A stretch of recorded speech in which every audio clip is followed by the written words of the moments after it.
Assinala-se hoje o Dia Mundial da Hepatite, celebrado este ano sob o lema Hepatite, vamos acabar com ela. A data pretende sensibilizar para uma doença que continua a afetar milhões de pessoas em todo o mundo. Na sua mensagem, o diretor regional da Organização Mundial da Saúde para a África, a doutora Mohamed Janabi, alerta que, apesar dos avanços na vacinação, no diagnóstico e no tratamento, muitas pessoas continuam sem acesso aos cuidados de saúde e desconhecem que estão infectadas. A OMS defende o maior investimento na prevenção, no rastreio e no tratamento para alcançar a meta de eliminação das hepatites virais como ameaça à saúde pública até 2030. Para falar sobre a importância da prevenção, do diagnóstico precoce e os desafios que persistem em África, vamos conversar agora com a doutora Madalena Luvambo de Ziateca, médica infecciologista. Muito boa noite, doutora Madalena, bem-vinda aqui ao programa. Olá, boa noite. Muito obrigada.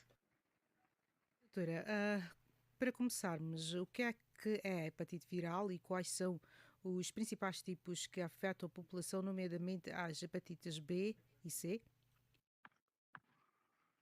Bem, as hepatites virais é uma infecção que acomete principalmente o fígado e essa infecção pode ser provocada por vários tipos de vírus da hepatite. No caso, temos o vírus da hepatite A, o vírus da hepatite B, o vírus da hepatite C, o vírus da hepatite D e E. Entretanto, chama mais atenção ou reflete maior preocupação desde o ponto de vista epidemiológico o vírus da hepatite B e o vírus da hepatite C, porque tem a capacidade de se cronificar.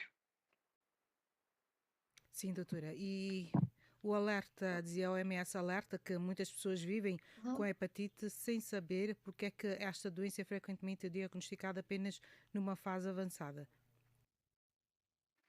Então, o fígado em si, ele é um órgão que ele tem uma reserva funcional muito grande. Então, até a pessoa sentir ou começar a apresentar sintomas dessa infecção, geralmente já passou muito tempo. E quando apresenta sintomas, é porque já tem alguma complicação associada à doença. As hepatites virais, de forma geral, são doenças silenciosas, o que, por sua vez, torna mais difícil o diagnóstico. E boa parte das pessoas que fazem o diagnóstico, muitas das vezes, fazem no contexto de um check-up, de um exame que o trabalho, né, exame laboral que o trabalho obrigou a fazer, ou no caso das mulheres, que muitas das vezes nós acabamos por ter mais acesso ao sistema de saúde por causa da gestação. No contexto das consultas pré-natais, as mulheres têm a obrigatoriedade de fazer alguns exames, né? E entre esses exames são solicitados sorologias para hepatite, principalmente a B e a C. E muitas acabam por fazer o diagnóstico nesse contexto. Senão, de forma geral, a pessoa pode ter a infecção e não saber, e não procura ajuda médica, e quando acaba procurando é porque já tem alguma complicação associada à doença, o que reflete a maior preocupação desde o ponto de vista de saúde pública. E quais são as principais formas de transmissão das hepatites virais e que medidas podem ser adotadas pela população para prevenir a infecção? Então, quando falamos das principais formas de transmissão das hepatites virais, isso vai diferenciar-se do tipo da hepatite. Temos, por exemplo, as hepatites A e E, que são de transmissão fecal-oral, através de água e alimentos contaminados.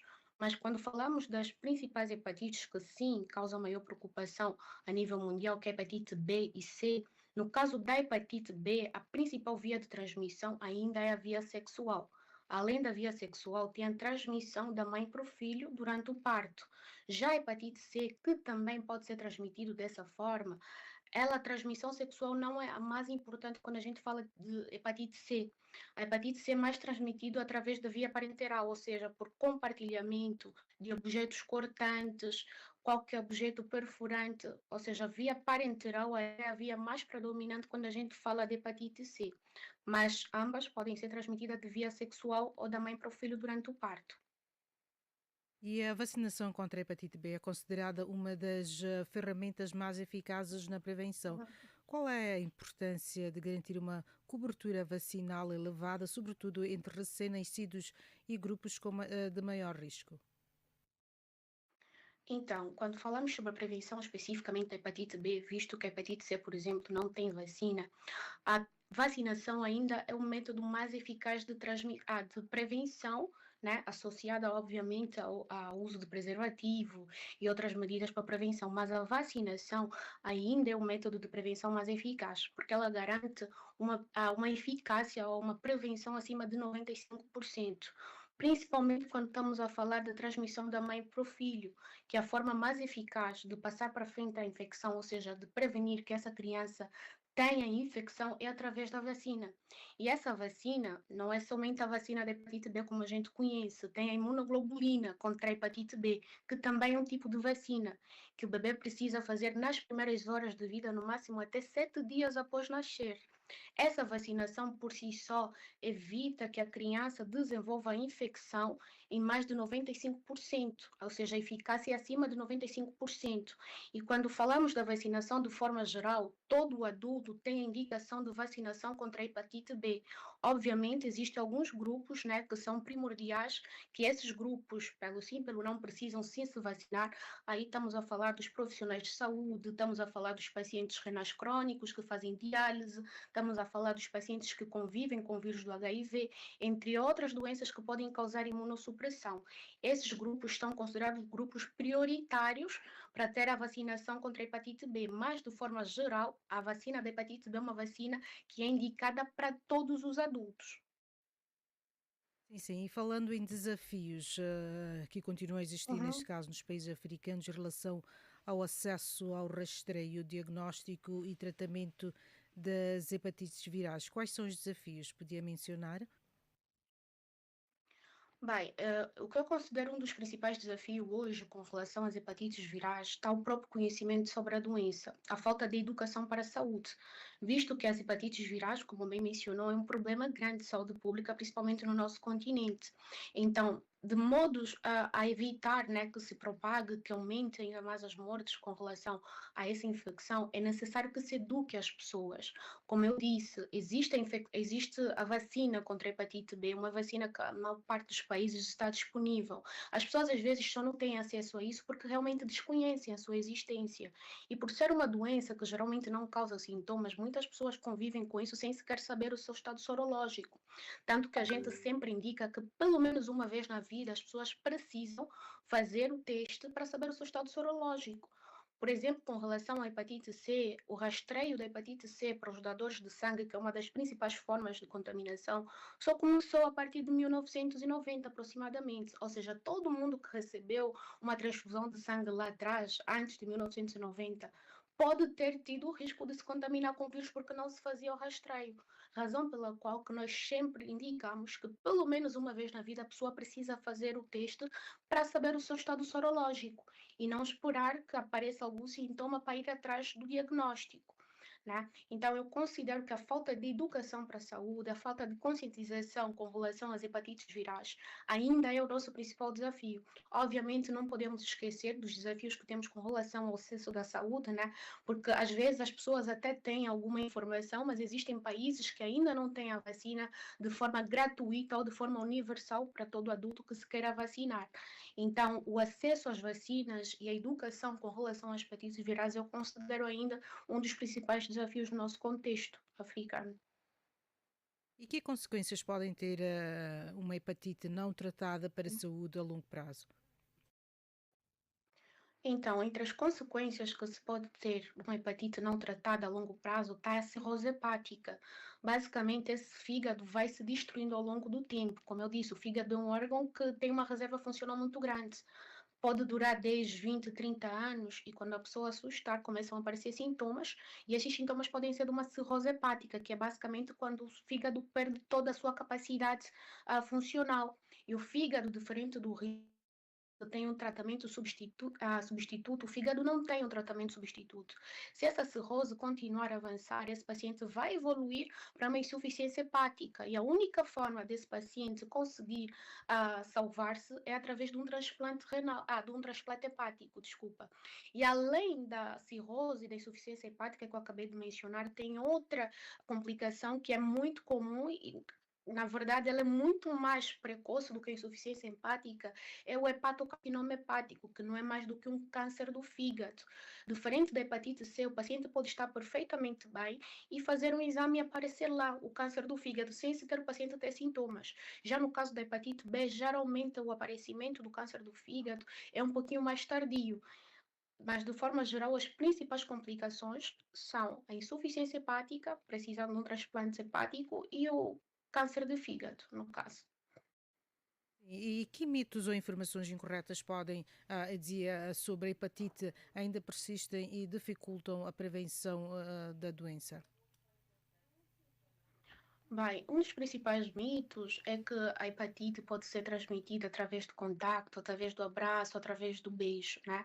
Esse mito, na verdade, impacta muito a atenção às hepatites virais, porque muitas pessoas, inclusive, têm um medo de enfrentar a doença ou enfrentar o diagnóstico, por medo do que os outros vão pensar. Ah, tenho hepatite, vou ser excluída da sociedade, e não é bem por aí.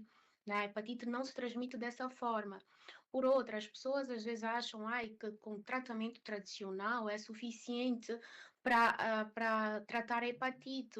Muitas das vezes não é o caso. Às vezes o tratamento tradicional, quando não bem encaminhado por um especialista naturopata, acaba mais piorando a situação do que ajudando. Por outra, tem a questão da própria gestação, não é?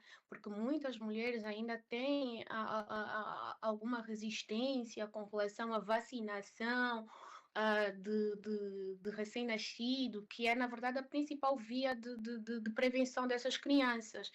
E, por último, não menos importante, tem a questão da amamentação. Né? Muitas mulheres acreditam, inclusive uma informação que às vezes é difundida pelos próprios profissionais de saúde, que as mulheres com hepatite B não podem amamentar, o que não é o caso.